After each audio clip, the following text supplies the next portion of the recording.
7వ వచనం చూద్దామండి. జకర్యా 3:7. జకర్యా గ్రంథం 3వ అధ్యాయం 7వ వచనం చూద్దాం.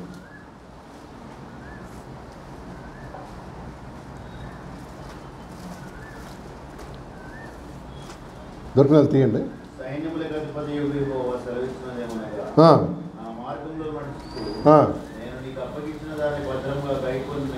చదవండి.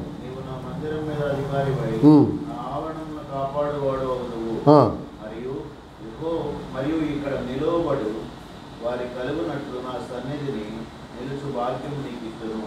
అదండి, నా సన్నిధిని నిలుచు భాగ్యం నీకు ఇస్తాను. అది దేవుడు వాగ్దానం చేశాడండి. ఈరోజు కొన్ని భాగ్యాల సంగతి చూస్తాం. మన మన ఏమంటారు, మన రాజధాని పేరేంటి? భాగ్యనగరం కదా. అంటే అర్థం ఏంటి? భాగ్యం అంటే ఏంటి అసలు? భాగ్యం అంటే ఏంటి చెప్పండి? అదృష్టం అంటారు, లేక ప్రివిలేజ్ అంటారు కదా, ఆర్ ట్రెజర్. ఇది భాగ్యనగరం అంటే అది అనమాట. భాగ్యనగరం చాలా భాగ్యవంతమైన నగరం కదా, లేక ఆశీర్వాదం. దేవుడు అంటున్నాడు వాటన్నిటికన్నా కూడా ఆయన సన్నిధిలో నిలిచే భాగ్యం ఇస్తాడంట. ఆయన సన్నిధిలో నిలిచే, అది దేవుడు అందరికీ ఉండదు, కొంతమందికి దేవుని సన్నిధిలో నిలిచే భాగ్యం. దేవుని సన్నిధి రావడానికి వేరు, నిలుచు భాగ్యం వేరు, లేక ఆయన సేవించే భాగ్యం వేరు, ఆయన పనిచేసే భాగ్యం వేరు అన్నమాట కదా. అందరికీ దొరకదు అది. నిజమైన కాలం చాలామంది విశ్వాసాలు ఉంటారు, వచ్చి పోతుంటారు, కానీ కొంతమంది మాత్రమే నిలుచు భాగ్యం, ఆ భాగ్యం దేవుడు ఇస్తాడంట కదా. నేను ఒక 2 రకాల భాగ్యాల గురించి చెప్తాను, లేక 2 రకాల బైబిల్లో కొన్ని రకాల సంగతులు నేను చెప్తాను. అది మనం చదువుతున్నప్పుడు లేక నేర్చుకుంటున్నప్పుడు ఏం చేద్దాం, వాటిని అంచనా వేయాలి. మనం ఎట్లుంది అసలు, మనం దీనికి కరెక్ట్గా ఉన్నామా, సెట్ అయినామా. నెంబర్ 1 చూద్దాం చూడండి. సామెతలు 12వ అధ్యాయం. సామెతల గ్రంథం 12వ అధ్యాయం 27వ వచనం చూద్దామా. సామెతలు 12:27 చదువు సారీ. సోమరి వేటాడినను పట్టుకోడు. ఏమన్నాడు దేవుడు? చురుకుగా ఉండుట గొప్ప భాగ్యం. నెంబర్ 1 ఏంటమ్మా? చురుకుగా ఉండటం ఏంటంటే మనకి అదొక భాగ్యం అంట. తర్వాత సోమరి ఎవడేం చేస్తాడు చూడు, అందులో ఉన్నది. వేటాడినను పట్టుకోడు అంట. ఎందుకు పట్టుకోడు? ఈడు స్లోగా వెళ్ళేలోపు అది వెళ్ళిపోతుంది. కొంతమంది చూసారా, స్లోగా ఈడ్చుకుంటూ వెళ్ళి బస్సులు వెళ్ళిపోతాయి, స్లోగా వెళ్ళి ఆఫీస్ బంద్ అవుతుంది.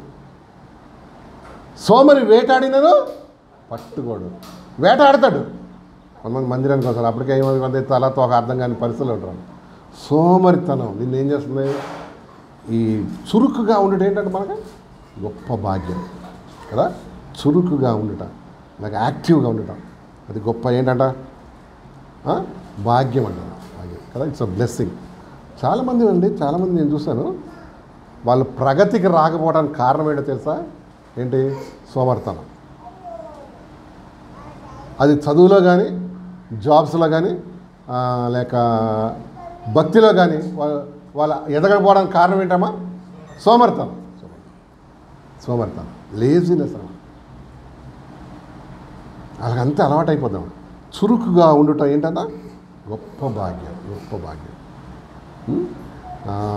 మనం గమనించాలి, ప్రభు మరి మనల్ని సోమరులుగా ఉండాలని ఇష్టపడట్లేదు. ఎట్లా ఉండాలో? దేవుని కోసం చురుగ్గా ఉండాలి. కొంతమంది లోక విషయాల్లో మరీ చురుగ్గా ఉంటారు కదా. ఏదన్నా రెండక్క మా ఇంట్లో బర్త్డే ఫంక్షన్ ఉందంటే ఓ 2 గంటల ముందే పోద్ది అక్క. పోయి ఏం చేస్తుంది?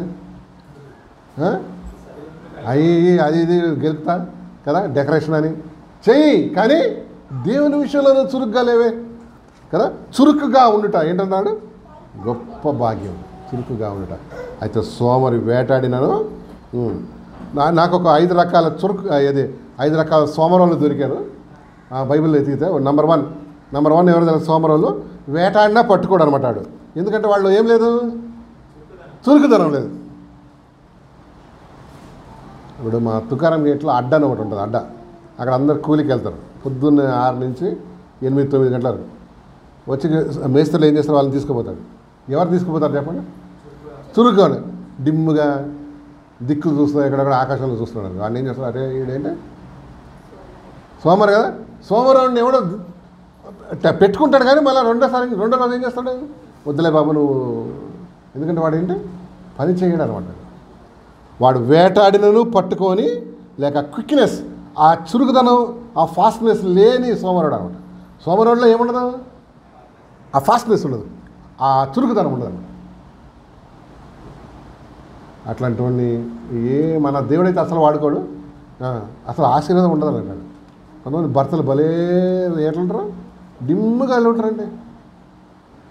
ఏ పని చేయమని ఎట్లుంటారు, డిమ్ముగా. భార్యలకి యాస్ట్ వస్తుంది కూడా ఆ టైప్ అయింది అనమాట కదా. అసలు ఒక్క పని అంటే ఆ 100 పనులు అంటే ఒక్క పని చక్కగా ఏంటాడు చేయలేడు. ఎందుకంటే వాడు సోమరి వేటాడినా పట్టుకోడు. వాడికి తెలియదు, వాడికి రాదన్నమాట. కొంతమంది లేడీస్ కూడా భలే ఎట్లుంటారు, లేజీగా ఉంటారు కదా. ఎవరన్నా ఇంటికి సడన్గా వెళ్ళండి, అప్పుడు తెలిసిపోతుంది ఎంత మంచిగా ఉంటుంది వాళ్ళ ఇల్లు. సో కొంతమంది ఇల్లు మంచిగా పెట్టుకుంటారు, ఇల్లు వాళ్ళు. కొంతమంది ఎట్లా డల్, ఎక్కడ బట్టలు అక్కడే, ఎక్కడ లుంగీలు అక్కడే, ఎక్కడ షెడ్డీలు అక్కడే, ఎక్కడ అన్నీ అక్కడే. మరి ఏం చేస్తుంది మేము కూర్చొని? ఫోను టీవీ, ఇంకా అమ్మతో సుత్తి, అక్క చెల్లెలతో సుత్తి వేసుకొని కూర్చోలే. సోమరి కదా, పనే లేదు. ఆయన వచ్చి మధ్యలో ఏమమ్మా ఏం చేయాలి, ఏం చేసినా అనుకున్నావు పొద్దున్నీ. ఇది మళ్ళీ ఏంటి, ఎదురు దాడి అంటారు దాన్ని. భలే సోమరం. ఏ ఇంట్లో అయితే సోమరిది అయితే ఇల్లాలు, ఆ ఇంటి దీవించబడదు. ఆ ఇల్లు దీవెనగా రాదనమాట, కుదరదు.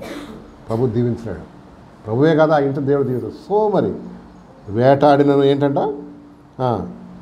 పట్టుకోవడం సోమరాడు. అండ్ సోమరావుని ఎవడు ఉద్యోగంలో పెట్టుకోడు కదా. పెట్టుకుంటాడా? పెట్టుకోడు. ఎందుకు? నష్టపోతాడు అన్నమాట. రెండో సోమరావుడు దొరికాడు అండి. రెండో సోమరావుడికి తినటం కూడా కష్టం. అంటే అర్థమేంటి? తిననీకి ఆడు ముద్ద ఎత్తనీకి కూడా ఏంటి, ఎవడన్నా పెడతాడేమో.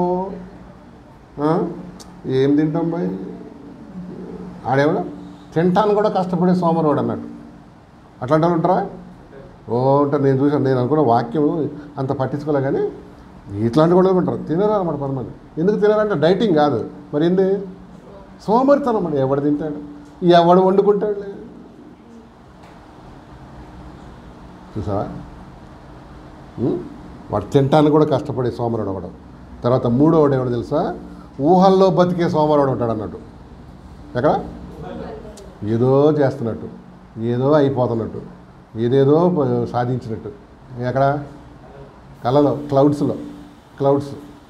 అంటే ఎక్కడ? క్లౌడ్స్ అంటే ఎక్కడ? ఆకాశం, మేఘాలు.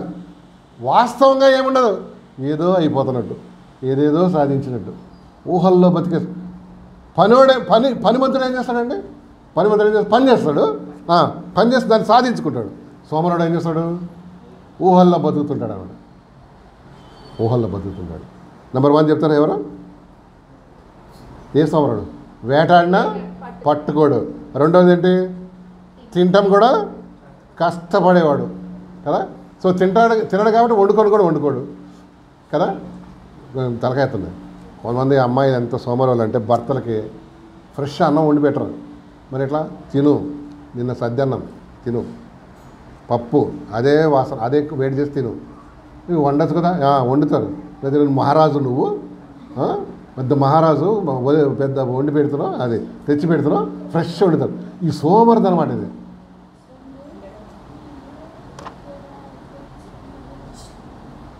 వండటం బద్ధకం అన్నట్టు కదా. చురుకుగా ఉండటం ఏంటమ్మా గొప్ప భాగ్యం. అది నాకు దేవుడి ఇవ్వాలి, ప్రార్థన చేయ ప్రభా, నేను చురుకుగా ఉండే సహాయం చేయ ప్రభా. దేవుని విషయంలో, ఇతర విషయాలు కూడా ఎట్లుండాలి, మనం చురుగ్గా ఉండాలి. మూడో రకం ఏం చెప్ప, ఊహల్లో బతుకుతుంటాడు అనమాట. వీడు నేను వాక్యం చెప్ప, వాడు అంటాడంటే వీధిలో సింహం ఉందంట. వీధిలో వీడు వీధిలో సింహాలు ఎక్కడ ఉంటాయి? గ్రామ సింహాలు ఉంటాయి. అంటే సోమరోడికి ఏం కావాలి? వాడికి సాకులు కావాలి. అది మంచి పని. రేపు సోమవారం కదా, ఇట్లా డల్గా ఉందనుకో, ఇదుడు ఏం పోదాం డ్యూటీకి, సల్లగా ఉంది, చికెన్ తెస్తా అన్నారా, ఏంటి వండి పెట్టు. వాడేవాడు కదా. సోమరుడు అన్నమాట. సోమరుడికి ఏం కావాలి? ఎక్కువ సాకులు కావాలి. సోమరు అమ్మాయిలు కూడా సాకులు కావాలి. పొద్దున్న నుంచి బాగానున్నా అబ్బా, నిన్నంతా బాగానున్నా, సండే మార్నింగ్ నడువు నొప్పి పట్టుకుంది. ఎందుకు చెప్పు? చర్చికి రాకుండా. మళ్ళీ చర్చి టైం అయిపోతే నడువు నొప్పి పోద్ది. అదేం మందో ఏమో. సోమరిదానం నువ్వు కదా. నీకు దేవుడు దీవించలేడు. నువ్వు ఎన్ని యుగాలైనా అంతనే ఉంటావు. ఎందుకు తెలుసా? సోమరోడిని, పనిచేసేవాడిని దేవుడు, సోమరోడిని కాదు, పనిచేసేవాడిని దేవుడు ఏం చేస్తాడంటే బ్లెస్ చేస్తాడు. ఈ సత్యం ఎప్పుడు గుర్తుపెట్టుకో. అది నువ్వు చదివే కానీ, జాబే కానీ, బిజినెసే కానీ, ఏదైనా సరే. మనం ఈ లోకంలో చూస్తున్నాం, సోమరోడు ఎప్పుడు దీవించబడ్డాడు. సోమరి ఇల్లు కూడా ఏమండి అస్సలు సోమరి ఇల్లాలు చూడండి. అసలు కొంతమంది స్నానాలే చేయరు, గబ్బుగాళ్ళు. వాళ్ళ ముఖాలు చూస్తే నవ్వాల ఏడవాళ్ళు తెలియదు అన్నమాట. జిడ్డు గారుతుంటుందండి కొంతమంది కదా. ఎందుకు ఎందుకు స్నానం చేస్తే గబ్బు. ఏం చేస్తాడు, చల్లగా ఉంది. పర్సనల్ హైజీన్ కూడా ఉంటారు అన్నట్టు కదా. గబ్బు ఫెయిల్ అవుతుంటారు. అమ్మాయిలారా జాగ్రత్త, దేవుడు నీకు ఈరోజు ఉదయం హెచ్చరిస్తున్నాడు. సోమర్తనం నీ కుటుంబాన్ని ఏం చేస్తుంది? నాశనం చేసేస్తున్నాడు. బీదరికంలోకి వెళ్ళిపోతాను, నీకు ఎక్కువ ఆశీర్వాదం ఉండదన్నమాట కదా. గబ్బుగాళ్ళు ఉంటారండి. అబ్బా, వాళ్ళు ఇల్లు చూసినా కూడా ఒకలాంటి స్మెల్ వస్తుంటుంది. ఎందుకు చెప్పు? క్లీన్గా ఉంచుకోరు. తుడవటం, లేకపోతే బట్టలు వేసి తుడవటం అవి ఉండదు అన్నాడు. ఇవి నడివే వంగదు. ఇక ఇప్పుడు చూసినా నైటీలో తిరుగుతుంటావు, దయ్యాలు పట్టిన వాళ్ళలాగా.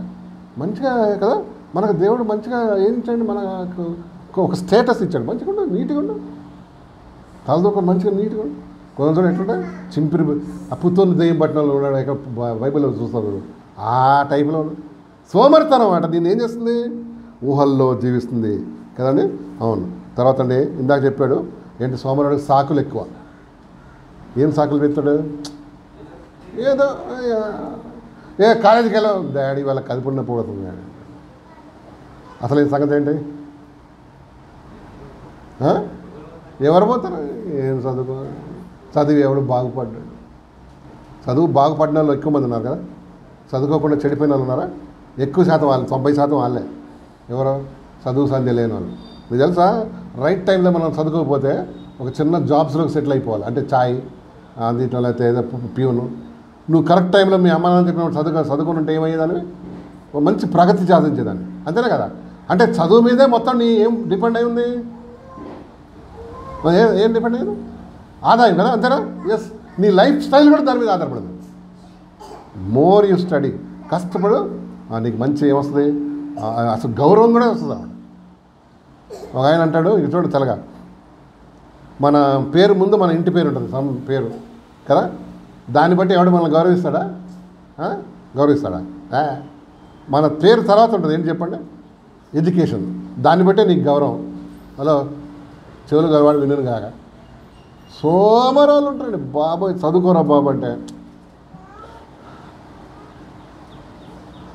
కదా. సోమరి ఏమంటారు, సాకులు చెప్తా ఉంటాడు అనమాట. 5ది ఏంటో తెలుసా అండి, సోమరోడు ట్రబుల్ మేకర్ అనమాట. ప్రతి దాని ఏం చేస్తాడు ఇంట్లో? ట్రబుల్, పని చేయడు, దానివల్ల గొడవ వస్తుంది. ట్రబుల్ మేకర్ అంటే అర్థం చెప్పు. ప్రతి దానికి వాడు ట్రబుల్ అంటే చిక్కులు తెచ్చేవాడు అనమాట. సోమరుడు పని చేయడు కదా. ఎస్, చురుకుగా ఉండుట. ఏం చెప్తున్నాడు దేవుడు అండి? ఎస్, ప్రభువులో యాక్టివ్ ఉన్నాను, లేక నీ పనిలో, నీ ప్రొఫెషన్లో చురుకుగా ఉన్నావు అసలు. అవునండి, అవును. మరి సంఘంలో కూడా ఈ మధ్యకాలంలో ఏంటంటే అసలు మనుషులు కూడా ఏమైపోయారు? సోమరు అయిపోయారా? ఎందుకు చెప్పండి? ప్రార్థన లేదా? కాదు. ఎందుకు చెప్పు? ఎందుకండి మనకి జాతి వినండి, ఎఫ్లూయెన్స్ ఎక్కువైందంట. ఎఫ్లూయెన్స్ అంటే సమృద్ధి. ఇప్పుడు మన ఆర్థిక పరిస్థితులన్నీ ఏమైనా ఒకప్పుడులాగా లేదు. ఇప్పుడు ఎట్లున్నాం మనం? ఎఫ్లూయెన్స్ అంటే ఏం చెప్పు? సమృద్ధిగా ఉన్నవాడికి, డబ్బులు సమృద్ధిగా ఉన్నవాడికి వాడికి ఆప్షన్స్ ఎక్కువ ఉంటాయి. హలో సమృద్ధిగా ఉన్నవాడికి ఏముంటుంది, ఆప్షన్స్ ఎక్కువ ఉంటాయి. సో ఏం చేస్తాడు, చర్చికి ఒక వారం పోకపోతే ఏమవుతుంది, నెక్లెస్ రోడ్డు పోయి తిరిగి వద్దాం అంటాడు. ఎందుకంటే చేతిలో ఏమున్నాయి, బ్యాంకులో ఏమున్నాయి, అప్పన్న తీసుకొని ఏం చేద్దాం, వెళ్ళేసి వద్దాం. ఎఫ్లూయెన్స్ ఎక్కువైందండి, అందుకని భక్తి తక్కువైపోయింది అనమాట కదా. ఎఫ్లూయెన్స్ అంటే సమృద్ధి కదా, మనకు సమృద్ధి ఉందా లేదా, ఫుడ్ కొదువే లేదు, 70 రూపాయలు బియ్యం తింటున్నాం మనం. మన తాతలు ఎప్పుడైనా తిన్నారా, లేదు. బట్టలు మనకేంటి, ఏ రోజు ఏం వేసుకోవాలో పెద్ద కన్ఫ్యూజన్ మనకి, అంటే అన్నీ ఉన్నాయి అన్నట్టు కదా. ఇంట్లో ఫెసిలిటీస్ ఉన్నాయా, ఫ్రిడ్జ్, కూలరు, లేకపోతే ఏసీ, ఇంకేంటి బెడ్లు, మన అమ్మ కష్టపడి నాన్న కష్టపడి బెడ్లు గిడ్లు ఇచ్చారు. తర్వాత ఇంకేంటి, వాషింగ్ మిషన్, రుబ్బుకునేది ఏంటి, అది పిండి రుబ్బుకునేది, గ్రైండరు, మిక్సీ, ఎన్ని ఉన్నాయి కష్టపడకుండా. స్విగ్గీ సోమవారాల కోసమే పెట్టాడు, అది స్విగ్గీను జొమాటో కదా. వాడు మన సోమర్థనాన్ని వాడు ఏం చేసుకుంటాడు, క్యాష్ చేసుకుంటాడు. అందుకనే మనుషులు పని లేదు కాబట్టి ఎట్లా అయ్యారు, రుబ్బు రోజులాగా అయినాడు. రుబ్బుకునే పప్పు ఇప్పుడు గ్రైండర్లు వేసేయాలి, టీవీ చూస్తుండాలి. ఇప్పుడు టీవీ కూడా ఒకప్పుడు ఇంత లావు ఉండేది, ఇప్పుడేంటి సన్నగా అయిపోయింది అనమాట. ఎక్కడికంటే అక్కడ క్యారీ చేసుకోవాలి. అండ్ వాటర్ హీటర్స్ కదా. మనము ఒకప్పుడు ఏది వేడి నీళ్ళు పెట్టుకోవాలి, ఇప్పుడేంటి అవసరం లేదు, స్విచ్ చేసుకోవాలి, 5 నిమిషాల తర్వాత లోపల పరిగెత్తాలి, మళ్ళీ ఆఫ్ చేసుకోవాలి. అంటే ఎంతగా ఏమైపోయింది, మనకి సమృద్ధి వచ్చేసింది అన్నమాట. మెటీరియలిస్టిక్ బ్లెస్సింగ్ ఎక్కువ అయ్యేటప్పటికి ఏమైపోయింది, భక్తి తక్కువైపోయింది. అందుకు కారణం జాగ్రత్త సుమ. అంటే ట్రాన్స్పోర్ట్ బాగుందా ఇప్పుడు మనకి, ట్రాన్స్పోర్టేషన్ బాగలేదా, ఎట్లా ఊబర్ వచ్చింది, ర్యాపిడ్ వచ్చింది, ఇంకేం వచ్చినాయి కదా, ఓలా బోలా కోలా ఏదో ఉంది. ఒకప్పుడు లేదు, నడిచిపోవాలి, ఆర్టీసీ బస్సు ఎక్కాలి. ఆర్టీసీ బస్సులో అది కెపాసిటీ 50 మంది అంటే 100 మందికి ఎక్కిస్తాడు. తొక్కి తొక్కి నొక్కి నొక్కి చచ్చిపోవాలన్నమాట కదా. వెళ్ళేటప్పటికి తల ప్రాణం తోక వచ్చేది. ఇక్కడి నుంచి నువ్వు సికింద్రాబాద్ పోయి 1.5 hours మనకు లేదు అప్పుడు కదా, కష్టపడేవాళ్ళం అన్నమాట. అది లేకపోతే ఏంటి, నడిచేవాళ్ళు. ఎడ్ల బండి, మన పూర్వీకులు చూడండి, ఎడ్ల బండ్లు, అలాగే సైకిల్ ఉండేది. ఇప్పుడు సైకిల్ ఏంటి 6,000 7,000 అంట, అది కూడా స్టైలిష్ సైకిల్. నాడు తొక్కేనాథుడే లేడన్నాడు కదా. ఎందుకు చెప్తున్నా అంటే చురుకుగా ఉంటే గొప్ప భాగ్యం. ఇవన్నీ లేకపోయినా నీకు భక్తిలో చురుకుతనం ఉందా, లేకపోతే నీ ఆత్మీయ జీవితం ఏదో పతనం అయిపోయిందని అర్థం కదా, ఎక్కడో దెబ్బతిందని అర్థం అంట. నీ స్పిరిచువల్ లైఫ్ రకరకాలుగా సోమర్తనం నీ లోపల వచ్చేసిందేమో. రకరకాలుగా నువ్వు మెల్లిగా జారిపోయి ఏమైపోయావు, పరమ సోమరి అయిపోయినావు కదా. అవును, ఏ సోమరోడిని కూడా దేవుడు ఏం చేయడు, దీవించాడు. పని చేసేవాడు దేవుడు దీవిస్తాడు. సోమరోడికి సాకులు ఎక్కువ అన్నమాట. వీడు పోయేది లేటు, కూలికి ఎవడు పెట్టుకుంటాడమ్మా. ఇప్పుడు కూలికి ఎప్పుడు 6-7 గంటలకంతా పెట్టేసుకుంటారు కదా. ఇక్కడ ఉందా మీకు ఏమన్నా అడ్డ ఉందా, పెట్రోల్ బంక్ ఉందా, ఎప్పుడు తీసుకుంటాడు, ఎప్పుడు ఎంప్లాయీస్ ఉన్న వాళ్ళు మధ్యాహ్నం 12 o'clock తీసుకుంటాడా. వీడు ఖాళీ తీసుకుంటే 12 o'clock పోతాడు. పోయేటప్పుడు అక్కడ ఎవడుంటాడు, తీసుకుంటే మళ్ళీ వస్తాడు. ఏమైందమ్మా అంటే పని వాడు నాకు పెట్టుకోలే. ఎవడు పెట్టుకుంటాడు సోమవారాన్ని. ఎందుకంటే నువ్వు పోయేది ఎప్పుడు, అవుట్ ఆఫ్ టైం పోయినావు, ఆ టైం అంతా అయిపోయింది కదా పోయింది. అందుకనేంటి సోమరి వేటాడినా అది ఎట్లుంటుంది అంటే పోయినావు కానీ ఫలితం లేదు కదా. అండ్ చురుకుగా ఉండటం ఏమన్నాడు చూడు, ఎక్సోడస్ అంటే నిర్గమకాండం తీయండి సరే. నిర్గమకాండం 1వ అధ్యాయం 19 వచ్చిన చూద్దాం. నిర్గమకాండం 1:19. నిర్గమకాండం 1వ అధ్యాయం 19 వచ్చిన.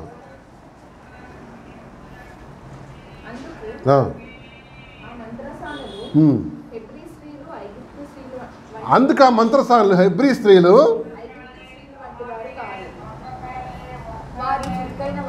వారు చురుకైన వారు.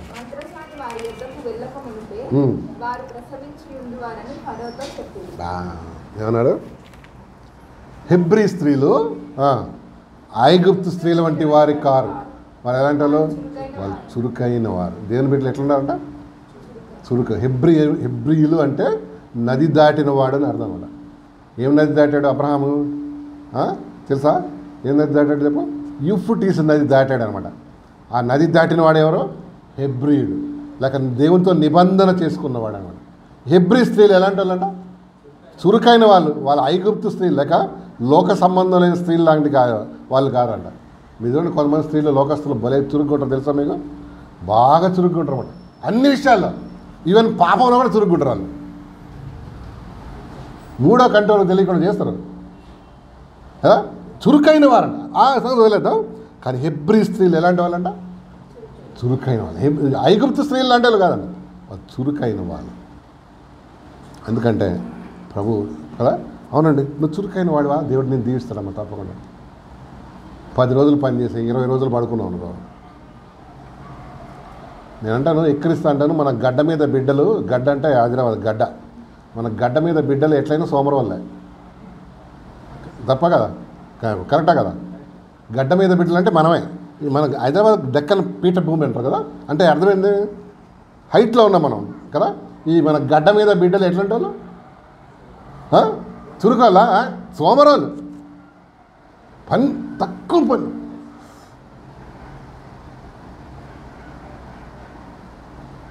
మీకు సంగతి చెప్తాను, కోపం తెచ్చుకోకండి. ఐటీ ఇండస్ట్రీ, ఐటీ అంటే కంప్యూటర్ సాఫ్ట్వేర్ ఉంది కదా మన ఏది ఎంసిటీ, అది హైటెక్ సిటీ. మీకు తెలుసా ఎక్కువ మంది ఎంప్లాయీస్ ఉత్తర భారతదేశం, దక్షిణ భారతదేశం, తమిళనాడు, కేరళ, తర్వాత ఆంధ్ర, ఇక్కడి నుంచి వచ్చిన వాళ్ళు ఎక్కువ ఉంటారండి. ఎక్కువ వాళ్ళే. ఏంటది ఉత్తర భారతదేశం అంటే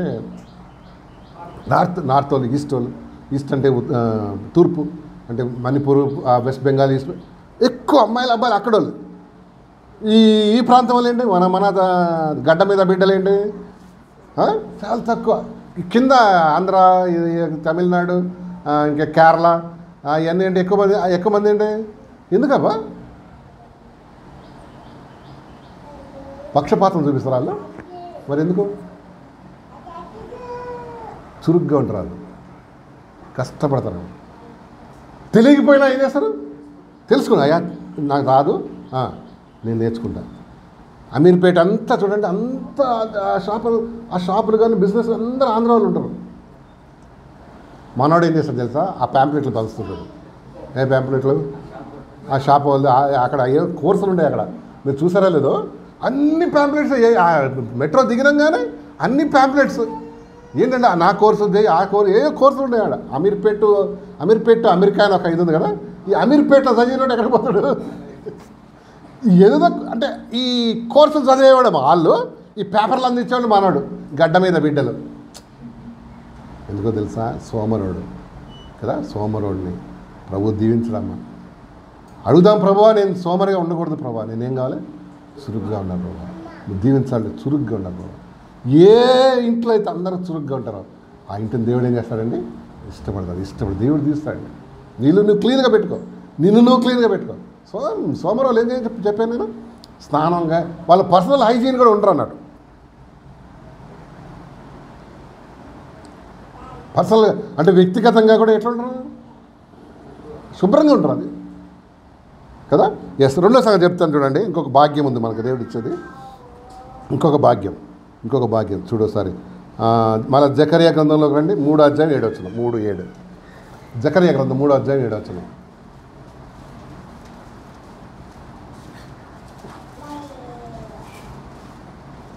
3:7 అమ్మా. జకరియా గ్రంథం 3:7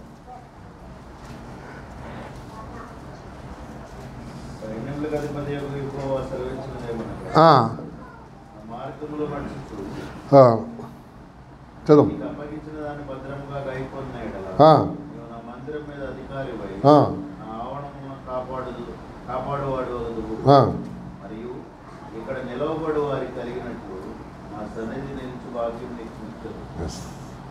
కదా, నా సన్నిధిలో నిలుచు భాగ్యం. దేవుని సన్నిధిలో నిలబడటం, దేవుని సన్నిధిలో వాడబట్టం ఏంటంటే దేవుడు ఇచ్చే మహా భాగ్యం.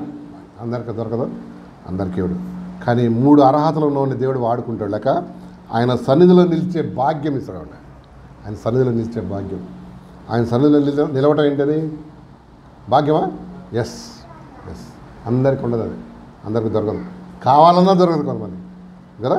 నెంబర్ 1 ఏంటో తెలుసా? ఎవరికి ఆ భాగ్యం ఇస్తాడంటే చూడండి, 3వ వచనం చదవం. అందులో జకర్యా గ్రంథం 3వ అధ్యాయం 3వ వచనం. 3 యెహోషువ మలిన వస్త్రమును ధరించిన వాడై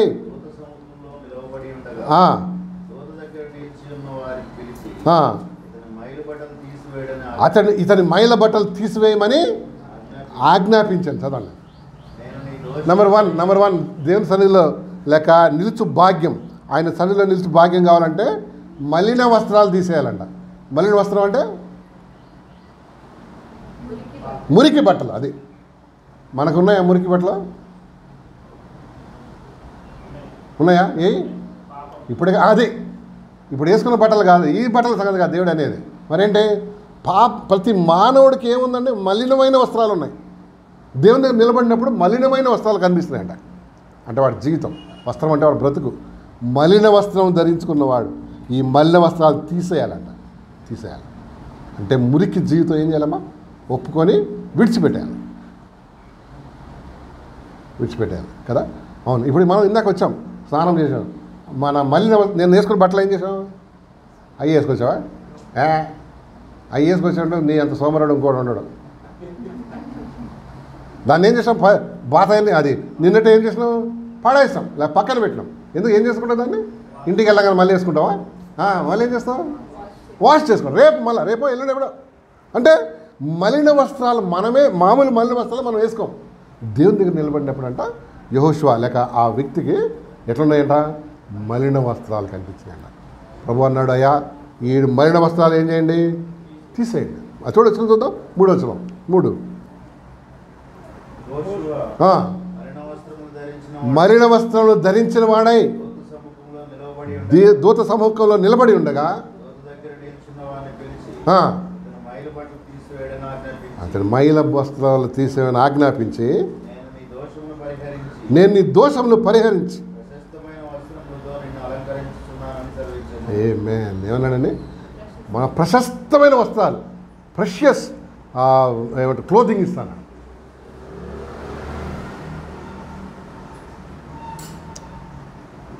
మీరు చాలాసార్లు తలకైతుంది పెళ్ళిళ్ళకి వెళ్ళి ఉండొచ్చు కదా. దాంట్లో ప్రశస్తమైన వస్త్రాలు ఎవరు ధరించుకుంటారు చెప్పండి? ఎక్కువ ఫోకస్ ఎవరి మీద ఉంటుంది? బ్రైడ్గా ఉన్నారు అంతేనా? మనం కూడా వేసుకుని తిరుగుతామా?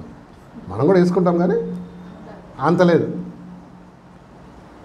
మగవాళ్ళందరూ పాత సూట్లు వేసుకొస్తారు ఇస్త్రీ కొట్టి. వీళ్ళు ఏం చేస్తారు? ఏదో దానికి ఒక డ్రై క్లీనింగ్ ఇచ్చి వీళ్ళు కొట్టుకుని వస్తారు, లేకపోతే కొత్తగా కొట్టు. మెయిన్ ఫోకస్ ఎవరు? లేదు భార్య, అది ఏమంటారు, పెళ్ళి కానీ పెళ్ళి అంతేనా? ప్రశస్తమైన వస్త్రాలు ఇస్తారన్నమాట. ఎందుకంటే వాళ్ళే అసలు ముందు ఫోకస్, మెయిన్ ఆ ప్రోగ్రాం కారణం ఎవరు? వాళ్ళిద్దరే. లేకపోతే అక్కడ ప్రోగ్రామే లేదు మనకు. మలిన వస్త్రాలు ధరించుకున్న యెహోషువ అన్నాడు, ఆ దేవత, అయ్యా వీడు మలిన వస్త్రాలు తీసేసి ప్రశస్తమైన వస్త్రాలు. చూసావా? నువ్వు ఎప్పుడైతే పాపం ఒప్పుకొని విడిచిపెడతావో దేవుడు నీ మలిన వస్త్రాలు లేక పాప జీవితం తీసేసి ఏం చేస్తాడు? కొత్త వాటిని ఇస్తాడు. నిన్ను నీతిమంతుడుగా తీరుస్తాడు దేవుడు. అప్పుడు ఆయన సన్నిధిలో నిలుచుండే భాగ్యం నీకు దొరుకుతుంది అన్నమాట కదా. మురికి వస్త్రాలతో మనం అసలు చాలామంది అంటే ప్రభువుని ఎరగని వారు ఇంకా మురికి వస్త్రాలు వేసుకొని తిరుగుతున్నారు అన్నమాట. అంటే నేను చెప్పే బయట వస్త్రాలు కాదు, మరి ఆ లోపల కదా ఆత్మకు ఈ మలినం అంటే మురికి వస్త్రాలు. మన నీతి క్రియలన్నీ ఎట్లున్నాయో తెలుసా? చూడండి, కొంతమంది అనుకుంటారు, అనా ఏమండి పాస్టర్ గారు, నాకు అసలు చిన్నప్పటి పాపమే తెలియదు, సండే స్కూల్కి వెళ్తున్నా, ఇంకెక్కడికి వెళ్తున్నా, యూత్ మీటింగ్కి వెళ్తున్నా, ఎక్కడ మీటింగ్ అయినా ఏం చేస్తా, వెళ్ళిపోతున్నా, కాబట్టి నాకేం లేదు, పాపమే లేదు. కానీ మనకి పుడతమే ఏ బట్టలతో పుట్టాము? ఇదిగా మలిన వస్త్రాలు. మలినం అంటే మురికి వస్త్రాలు. దేవుని దగ్గరకు నువ్వు అలాంటి మురికి వస్త్రాలు వేసుకొని వచ్చినావు అనుకో, నువ్వు యాక్సెప్ట్ చేయడు నిన్ను. ఎందుకు? ఇప్పుడు ఎప్పుడంటే రేపు ఆఫీస్కి వెళ్తావు, మీ ఆఫీసర్ ముందు నిలబడాలి, ఎట్లాంటి వస్త్రాలు వేసుకొని చెప్పు? మంచిగా వేసుకున్నావు. మురికియా? స్మెల్ కొట్టకుండా ఈ మధ్య కొంత స్నానాలు చేయకుండా సంకల్లో ఏం కొట్టుకుంటున్నారు? సెంట్ కాదు, అదేదో ఉంది కదా, ఏంటది పర్ఫ్యూమ్ కూడా కాదు, ఫ్రాగా గబ్బుగా, ఆ గబ్బు పోవటానికి అనమాట. స్నానం చేయి. సో మంచి ప్రజెంటేషన్ దేవుని దగ్గర నిలబడినప్పుడు అంట మనము మలిన వస్త్రాలు, మురికి వస్త్రాలు కనిపిస్తున్నాయి. ఎంత మంచి ఆమె అన్నాను, ఎంత మంచి వ్యక్తిమైనా దేవుడు చూసినప్పుడు ఎట్లున్నాయి మన వస్త్రాలు? ఎట్లయి? మురికి వస్త్రాలు. 61 అధ్యాయం తీయండి ఒకసారి. యెషయా గ్రంథం 61, యెషయా గ్రంథం 61:6 చదవమ్మా. 61:6,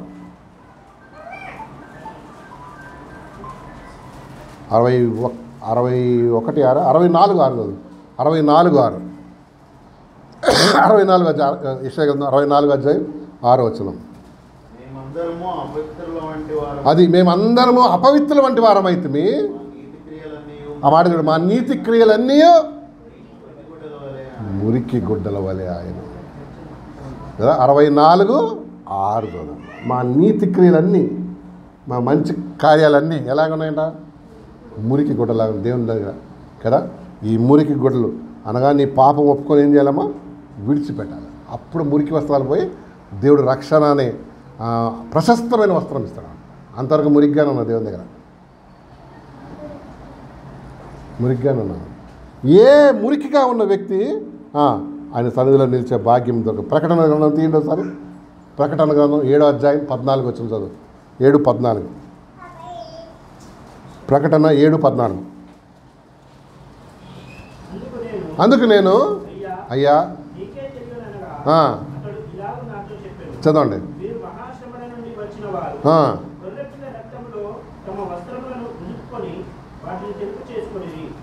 మళ్ళీ చదువు.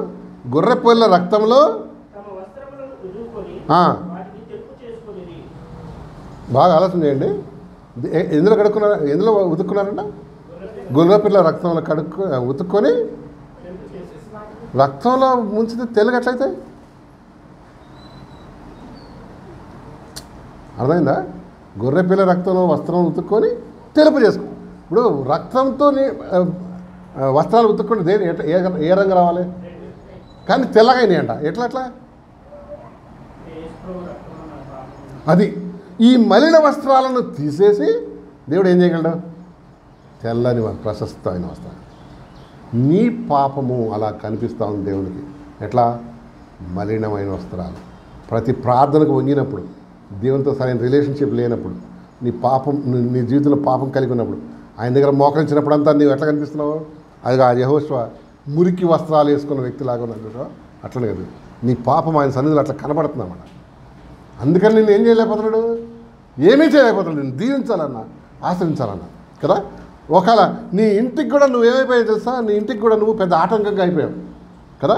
ఇప్పుడు ఒక ఇంట్లో ఒకడు ఈ మలిన వస్త్రాలు వేసుకొని తిరుగుతున్నాడు అనుకో, వారి వల్ల లేక పాప జీవితం ఉందనుకో, వారి వల్ల దేవుడిచ్చే మేలును కూడా మనం ఏమవుతుందండి?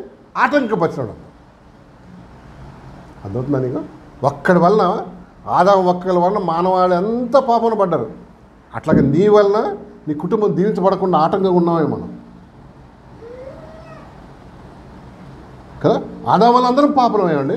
అలాగే ఇంటి యజమానిని బట్టి లేక యజమానురాలను బట్టి వేరే వాళ్ళకి ఏం కలగదు? దీవెన రాదు. ఎందుకంటే వాళ్ళు మలిన వస్త్రం, పాపంలో ఉన్నారు. వాళ్ళు పాపం ఒప్పుకొని విడిచిపెడితే దేవుడిని కృపిస్తాడు. సామెతలు 28వ అధ్యాయం 13 వచ్చిన చదవమ్మా. సామెతల గ్రంథం 28వ అధ్యాయం 13 వచ్చిన. సామెతలు 28:13 చదువుతావా?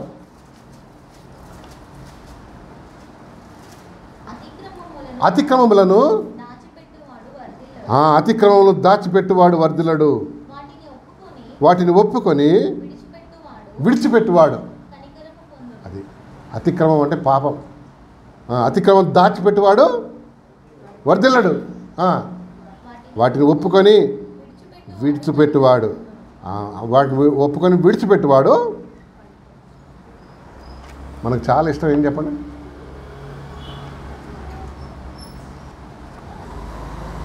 దాచిపెట్టుకోవడం. చేసి నేను ఏం చేస్తాం? దాచిపెట్టుకున్నాం, కప్పి పెట్టుకున్నాం. మానవుడు ఇప్పటికి అదే ప్రయత్నం చేస్తున్నాడు కదా. ఏదో తలతిక్కి పని చేస్తాడు, దాన్ని ఏం చేస్తాడు? దాచిపెట్టుకునే ప్రయత్నం చేస్తాడు. అది దాగదు. పాపం ఏం చేద్దామా? దాగదా? లేదు. పాపం అన్నాడు ఒక ఆయన. నిప్పు అన్నాడు. నిప్పు. ఆ నిప్పుని ఎన్ని రోజులు జేబులో వేసుకోవాలి, ఏమవుద్ది? ఇక్కడ కాలిపోద్ది. ఇక్కడ ప్యాంట్ జేబులు వేసుకున్నాడు, దాగదు అది. అంటే మనం చేసిన అపరాధం పాపం ఏం కాదండి, అది దాక్కోదు. అది బయట ఒక రోజు ఏమవుతుంది, వచ్చేస్తుంది. అయితే అది రాకముందే ఏం చేయాలంట, నీ పాపం ఒప్పుకొని విడిచిపెట్టువాడు కనికరం పొందును. మన చదవమ్మా 28:13. అతిక్రమములను దాచిపెట్టువాడు వర్ధిల్లడు, అంటే ఆశీర్వదించబడడు. అయితే వాటిని ఒప్పుకొని విడిచిపెట్టువాడు. సో నేను ఇక్కడ ఒక సంగతి అడగాలను, పైకెత్తిన తలకాయ. నీవు నీ కుటుంబానికి ఆటంకంగా ఉన్నావేమో, నీ కుటుంబాన్ని దేవుడు దీవించకుండా నువ్వు పాపంలో జీవిస్తూ బ్రతుకుతూ మరి మలిన వస్త్రాలు ధరించుకున్న పరిస్థితిలో ఉన్నాయేమో. అందుకని నీ కుటుంబానికి ఏం కలగట్లే, దీవెన లేదు. అసలు కారణం నువ్వు. మనం ఏదైనా గొడవ అయినప్పుడు ఏమంటాం, నువ్వే దీనికి కారణం, నువ్వే ఇట్లా, అసలు కారణం నువ్వే కదా, నువ్వే కారణం. నీ వల్లనే బహుశా దేవుడు నిన్ను ఏం చేయలేకపోతున్నాడు, నిన్ను దీవించలేకపోతున్నాడు. నీ మలిన వస్త్రాలు ధరించుకొని, అంటే పాపంలో ఉన్నానని తెలిసి కూడా నీ బ్రతుకు ఏం చేయట్లేదు అనమాట, పశ్చాత్తాపడతలేదు. అది సంగతి. పశ్చాత్తాపడితే దేవుడు అన్నీ సెట్ చేసేస్తాడు, ఆయన అన్నీ సెట్ చేసేస్తాడు కదా. అవునండి. ప్రభు అంట ఎంత దయగలవాడో, ఎంత మంచివాడో తెలుసా నీకు కదా. ఒక వ్యక్తి దేవుని దగ్గరకు వచ్చి తన పాపం యథార్థంగా ఒప్పుకొని విడిచిపెడితే వాళ్ళకి రావాల్సిన అన్నీ ఏం చేస్తాడు, ఇచ్చేస్తాడు తిరిగి కదా. అక్కడే ఉందన్నమాట అసలు కిటికన్. మనిషి ఏం చేస్తాడు, తను చేస్తుంది ఏం చేస్తాడు, దాచుకుంటుంటాడు. నేను కాదు, తప్పంతా ఈమెదే, తప్పంతా మా అమ్మదేమా. మనం ఏం చేస్తామంటే ఈ బ్లేమ్ గేమ్ అంటూ ఉంటుంది దాన్ని. ఏంటది బ్లేమ్ గేమ్ అంటే మన మీద తీసుకోం ఆ బ్లేమ్. మరి ఎవరు, నువ్వే ఎవరి మీద కూడా దేవుడు తోసేయాలి. ఆదాం పాపం చేశాడు, దేవుడు వచ్చి అడిగాడు ఏంట్రా నాయన అని. ఎవరి మీద చేశాడు చెప్పు బ్లేమ్, ఎవరి మీద చేశాడు, అవ్వ మీదనా? సరిగా ఆలోచన చెప్పండి. ఇందుకు ఎవరి మీద, స్త్రీ మీద వేసాడా పురుషుడు, అది సారీ ఎవరి మీద వేశాడు, ఇది ఉన్నది వీళ్ళిద్దరే కదా. మరి ఎవరి మీద వేశాడు, అవ్వ మీదనా దేవుని మీద వేశాడా? అవ్వ మీద వేస్తే అవ్వ ఏం చేసేది తెలుసా, పటక్కును కొట్టేది ఒకటి. ఏమరా నాకు బుద్ధి లేదంటే నీకు ఉండదు, నేను తినమంటే తింటావా, వేసేది ఒకటి చంపకిచ్చి కొట్టేది. అందుకని ఎవరైతే నీవు నాకు ఇచ్చిన ఈ స్త్రీయే అంటే కారణం ఎవరయ్యా దీనికి, దేవుడే. మానవుడు అప్పటి నుంచి ఇప్పటివరకు బ్లేమ్ చేస్తూనే ఉన్నాడు అనమాట. వాడి జీవితంలో ఏది అస్తవ్యస్తమైనా దానికి కారణం ఎవరు అనుకుంటారు, ఎవరి మీద నెట్టేస్తాడు, ఎవరి మీద ఒకటి మీద నెట్టేస్తాడు. కానీ దేవుడు కోరేది నేనే కారణం అని ఎప్పుడైతే నువ్వు గ్రహించి ఆయన దగ్గర ఒప్పుకొని విడిచిపెడతావో దేవుడిని కృపిస్తాడండి. పాపమును ఒప్పుకుంటే ఆయన క్షమించే మనసు కల దేవుడే మనం కదా. ఎప్పుడైతే దాచిపెట్టుకుంటావో నువ్వు చేసిన తప్పులు పాపం అపరాధం, మలిన వస్త్రం ధరించుకున్న యెహోషువ మాదిరి ఆయన దగ్గర అట్లా ఉండవు. ఎప్పుడైతే ఆ మలిన వస్త్రాలు తీసేశాడు, ఆ మురికి వస్త్రాలు తీసేశాడు, యెహోషువ అనేటువంటి ఆ వ్యక్తిని యాజకుడు అనమాట, ఆయన దీవించినట్టు చూస్తాను. నీ సన్నిధిలో, నా సన్నిధిలో నిలుచు భాగ్యం నేను నీకు ఇస్తానన్నాడు అన్నమాట దేవుడు కదా. ఎస్, ఎప్పటి వరకు అది చేయవో, ఎప్పటివరకు అది చేయవో నువ్వు అట్లానే ఉండవు. నీ వల్ల నీ కుటుంబం కూడా ఏమైపోతుంది, దిగజారిపోతుంది అన్నమాట. ఎందుకంటే కుటుంబ యజమాని బట్టి ఆశీర్వాదం తెలుసామా. కుటుంబంలో కొద్దిగా పాపం వచ్చినా అది అందరి మీద ఏమవుతుంది, ఎఫెక్ట్ అవుతుంది, ప్రభావం చూపిస్తుంది తెలుసా. నీకు తెలుసుకోవాలి నువ్వు సత్యం. దేవుడు ఒక కుటుంబాన్ని ఒక యూనిట్, ఒక యూనిట్ లాగా చూస్తున్నాడు అన్నమాట. దాంట్లో ఎవరు మంచి చేసినా చెడు చేసినా అది వేరే మిగతా వాళ్ళందరికీ ఏమైపోద్ది, ప్రభావం పడుతుంది కదా. అదంతే, అది దేవుని సిస్టమ్ అనమాట అట్లా. ఎందుకంటే లోకం కూడా అంతే కదా. ఇప్పుడు ఎవడన్నా మహానుభావుడు ₹1,00,000 అప్పు చేసి సరిపోయాడు అనుకో, వారం రోజుల తర్వాత వస్తాడు అప్పులోడు, వచ్చి ఏమంటాడు, అమ్మ మరి మీ ఆయన అప్పు చేశాడమ్మా, ఇదిగో ఏం నోట్ అది, ప్రామిసరీ నోట్ అంటే నేను కట్టను, ఆయన చేసినాడు, ఆయన దగ్గర తీసుకుపోవాలి అనుకో. ఆడేమంటాడు, నేను వెళ్ళాను నువ్వే పోయి తీసుకురా అంటాడు. ఎక్కడ, అక్కడ పోయి నువ్వే తీసుకురామ్మా నాకు కట్టే లక్ష్యం. మరి ఎందుకు ఆయన చేసిన అప్పు ఈ మీద తీసొస్తుంది, తీసుకోవాలంటున్నాడు, న్యాయం కదా. న్యాయం. ఒకవేళ ఆమె లేదనుకో, ఆమె కూడా లేదనుకో, పిల్లలు ఉన్నారు, పిల్లల నుంచి అడుగుతారా లేదా, అప్పు కట్టమని అడుగుతారా. మీ నాన్న ఇంత అప్పు చేశాడు, అప్పు కట్టడు, వీడు అన్నాడు నేను చేసిన అప్పు నేను కట్టను అన్నాడు, ఆడు ఊరుకుంటాడా, ఏమంటాడు, నీ తండ్రి కాదా? అందుకని ఏం చేయాలి? కట్టు. లేకపోతే ఇంట్లో ఏమన్నా సామాన్యుడు తీసుకుపోతా దాని సమానంగా. అట్లాగే ఇంటి యజమాని తప్పు చేస్తే, పాపంలో ఉంటే, ఆ పాప ప్రభావం అంతా నీ కుటుంబం మీద ఉంటుంది. దీన్ని గుర్తుపెట్టుకోవాలి. నీ భార్య మీద, నీ పిల్లల మీద, నీ కలిగిన ప్రతి దాని మీద ఏముంటుంది? దేవుని యొక్క బరువైన చెయ్యి ఉంటుంది అంటుంది. ఈ ఒక్క వచనం చూసి మనం ముగించేద్దాం. చూడసారి 32వ కీర్తన కూడా చూడసారి. 32వ కీర్తన.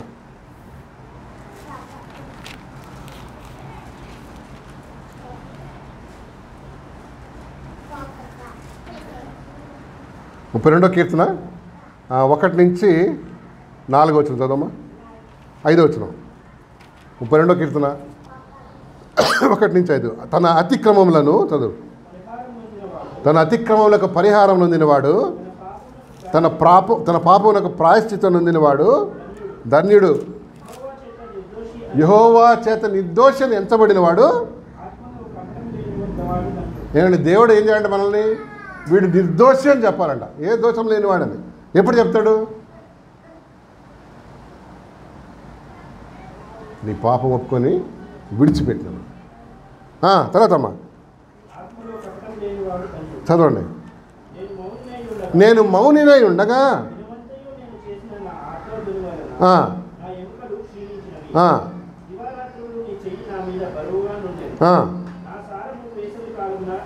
ఏమండి, దావీదు అక్కడికి పాస్ చేద్దాం. దావీదు గారు తప్పు చేసి ఏం చేశాడు చెప్పండి? ఏం చేశాడు? 3వ వచనం ఏమన్నాడు? 3వ వచనం చదువు. ఏమన్నా తప్పు చేసి ఏం చేశాడు చెప్పు? సైలెంట్గా ఉన్నాడు. ఏమి ఎరగనట్టున్నాడు అనమాట. ఆ అమ్మాయితో పాపం చేస్తే తెలుసు కదా, చేసి ఏం చేశాడు? మనం కూడా చాలాసార్లు సైలెంట్గా ఉంటే అయిపోద్ది అనుకోండి ఆవిడ. కానీ దేవుడు సైలెంట్గా ఉన్నాడు. దాని విషయం పరిష్కారం చేయమంటాడు ఆవిడ. కొన్నిసార్లు మనం చేసే తెలివి తక్కువ పనులు ఎట్లుంటాయంటే, చేసి ఎట్లుంటావు? సైలెంట్. దావీదు కూడా అదే చేశాడు. చేసి నేను మౌనినై ఉండగా దినయంతా నేను చేసిన ఆర్త ధ్వని వలన చదవండి. సో పాపం చేసి ఇతడు మౌనంగా ఉన్నాడు, ఒప్పుకొని విడిచిపెట్టకుండా మౌనంగా ఉన్నాడు. కాబట్టి దేవుని చెయ్యి అంటే ఆడి మీద ఎట్లా ఉంది? బరువుగా ఉందంట అండి. హలో, బరువుగా ఉంటాడంటే అర్థం ఏంటి చెప్పండి నాకు ఒకసారి.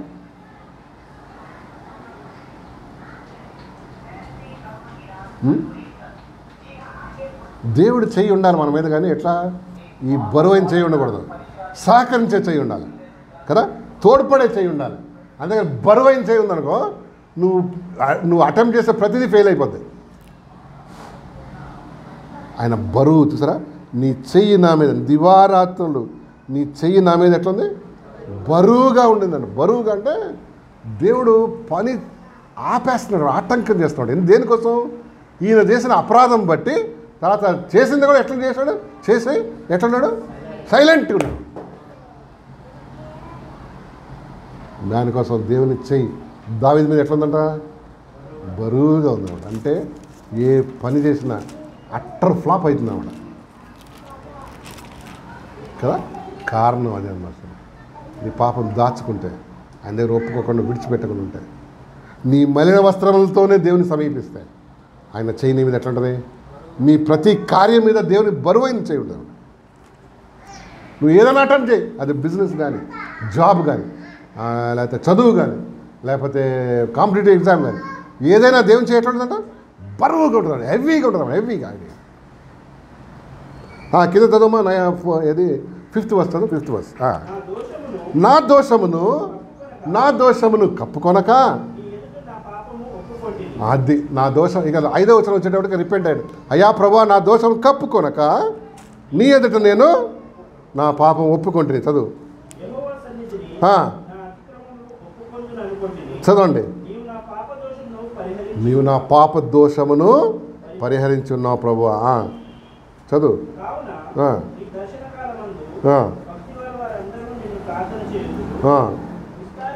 సో దాని తర్వాత ఈ కీర్తన రాస్తూ ఇంకొక మాట రాస్తాడు చూడండి. 9వ వచనం చదవమ్మా. 9వ వచనం.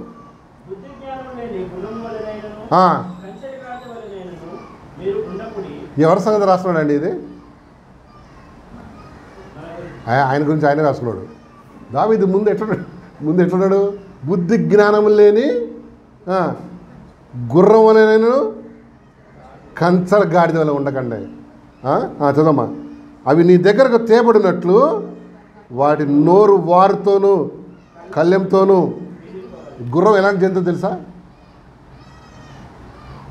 చెప్పు. గుర్రం స్పీడ్ ఎక్కువ కదా, అందుకని దాని కంట్రోల్ బ్రేక్లు ఎక్కడ పెడతాడు?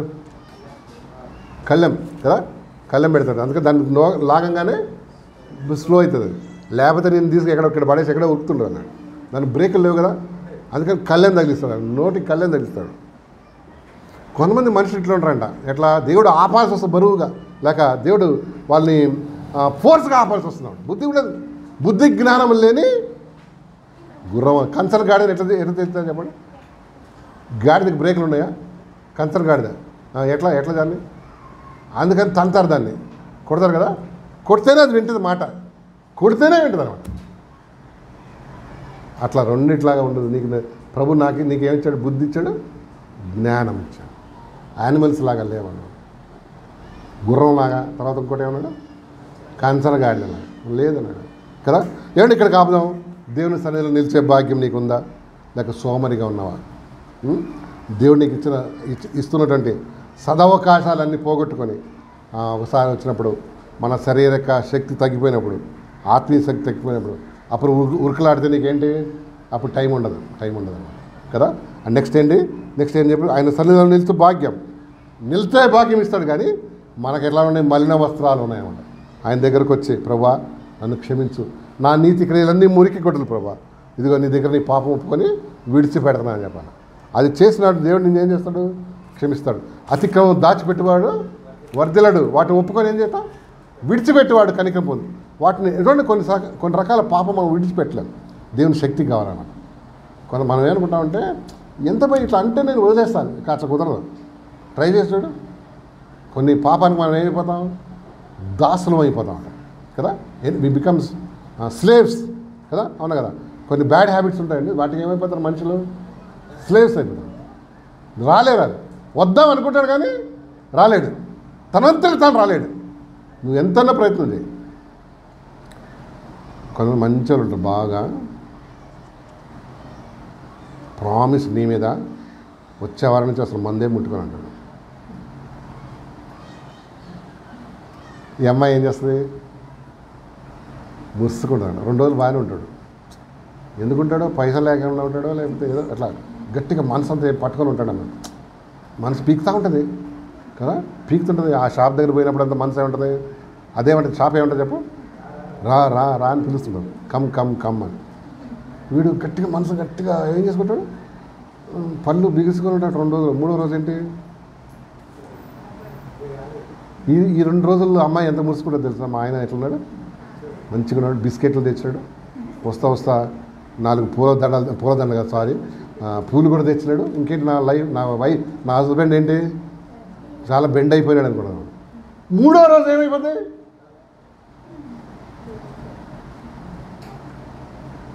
తాగినావా అంటే, చెయ్యి నీ మీద ఒట్టు, తాగలే, కావాలండి చూడు అని కూర్చుంది. నీ మీద ఒట్టేమో తాగ. ఏది వాసన వస్తుంది? మా ఫ్రెండ్ తాగినాడు, పక్కనే నిలబడ్డాను. పక్కన నిలబడితే ట్రాన్స్ఫర్ అవుద్దా ఏంది వీడికి? ఏమంటారు అది? స్మెల్. ఈడే 2-3 పెగ్గులు వేసి ఉంటాడు కదా. 4వ రోజు ఏంటి?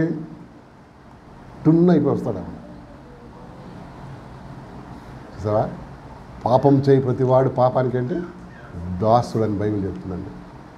దేవుని మాటలన్నీ పుటమి వేయబడి 7 మార్లు పవిత్రం చేయబడిన వెండి అంతా పవిత్రములు. ఆ మాట తప్పదు. దేవుడు ఇలాగ అవుద్దంటే ఏంటది? అయిపోద్ది. మానవుడు దాసుడు అయిపోయాడు. ఆ దాస్యం నుంచి బయటకు రావాలంటే ఒక్క ప్రభువు మాత్రం నేను ఏం చేయగలడు? విమోచించగలడు. ఆయన దగ్గరకు వచ్చి నీ పాపం ఉన్నది ఉన్నట్టు ఒప్పుకొని విడిచిపెడితేనే నీకేమొస్తుంది? జయ జీవితం వస్తుంది, లేకపోతే రాదు. మళ్ళీ రొటీన్ ఈ చక్రంలో పద్మవ్యూహంలో పడతాడు అన్నట్టు. మళ్ళీ సారీ అంటాడు, మళ్ళీ ఆమె కొంతమంది భార్య కాలు కూడా పట్టుకుంటారండి పాపం, సీక్రెట్గా కదా. సీక్రెట్గా కాలు కూడా పట్టు, ప్లీజ్ అమ్మ బంగారం. కొంతమంది మగవాళ్ళు ఎట్లా ఉంటారు? అందితే జుట్టు, లేకపోతే సీక్రెట్గా కాలు పట్టుకొని సారీ వచ్చేసారి నుంచి నేను చేయను, చాలా బుద్ధిగా ఉంటా, మళ్ళీ నమ్ముద్ది అమ్మాయి. ఆ అమ్మాయిలో ఏంటో పెద్ద విచిత్రమైన క్యారెక్టర్ ఉంటుంది.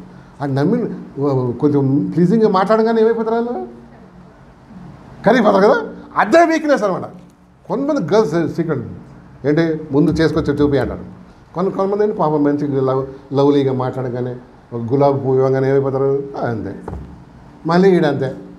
అంటే ఇది జరుగుతా అంతేగాని దాని నుంచి ఏంటాడు అసలు బయట రాలేడు అంతే కదా.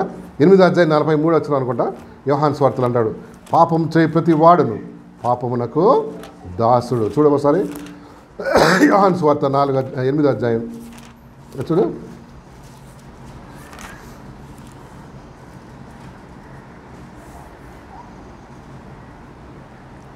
యా 8:34 చూద్దామా. 8:34.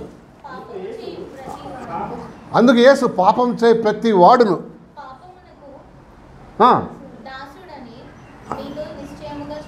పాపం చేయి ప్రతి వాడు పాపంనకు దాసుడు. దాసుడు అంటే స్లేవ్ అనమాట. Slave becomes slave.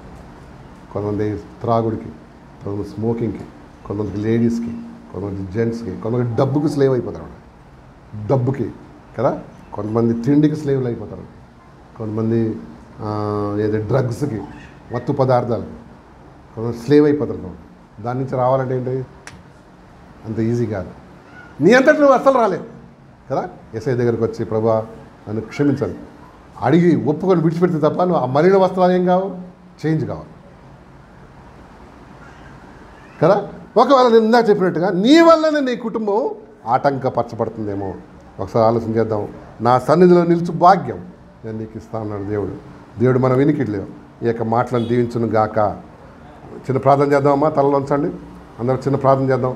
తలలోంచండి, కళ్ళు మూసుకోండి, చిన్న ప్రేయర్ చేద్దాం. అందరూ కూడా తలలోంచండి.